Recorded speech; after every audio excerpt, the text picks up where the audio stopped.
Hi, my name is Dr. Stephen Long and welcome to the Character Wins program.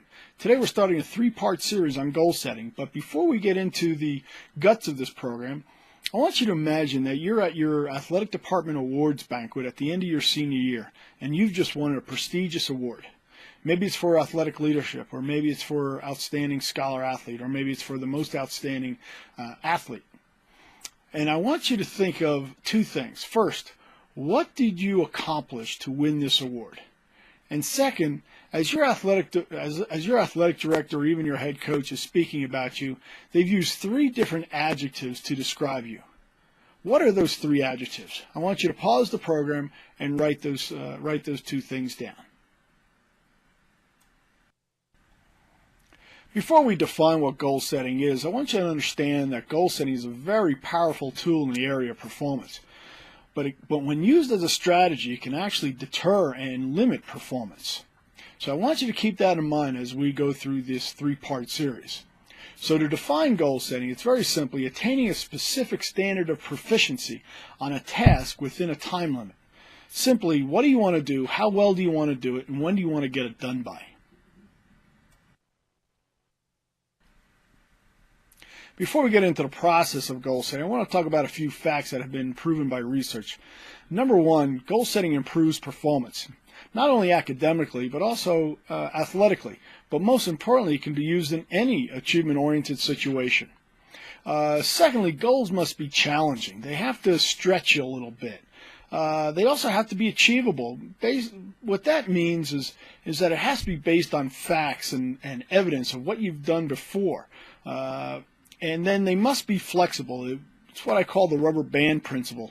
One of the biggest problems I've seen with a goal-setting plan is that it's too rigid, and that's one of the things that limits performance. And then finally, they must be specific. Specifically, exactly what do you want to do?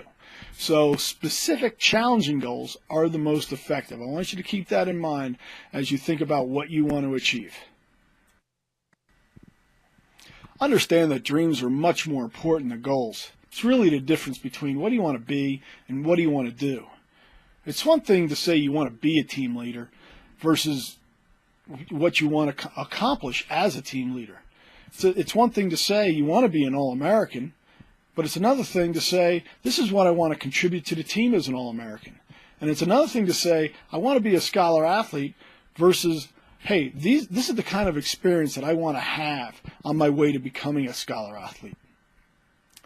See, if goals are to be beneficial, they have to be guided by something larger, something more encompassing, something that inspires us, and something that infuses us with passion, creativity, and courage. Goals give us something to shoot for and provide feedback and that tell us basically how we're doing. But don't let goals get in the way of your dreams. Remember those three adjectives I asked you to think about how your athletic director or head coach described you at that senior athletic awards banquet? Think about those three words. What were they? This is an indication of what kind of person that you want to be, what your dream really is. That's what's important. That's what you really want to focus on. Don't let your goals get in the way of your dreams. Your dreams are what's really going to define you. The goals are just a process, or just a means to that dream.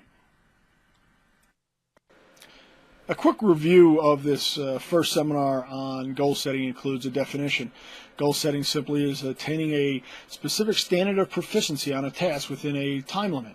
Simply, what do you want to do, how well do you want to do it, and when do you want to get it done by? And secondly, the facts is goal setting does improve performance. It's been proven time and again. Is that specific, measurable, challenging goals are the best type of goals to establish.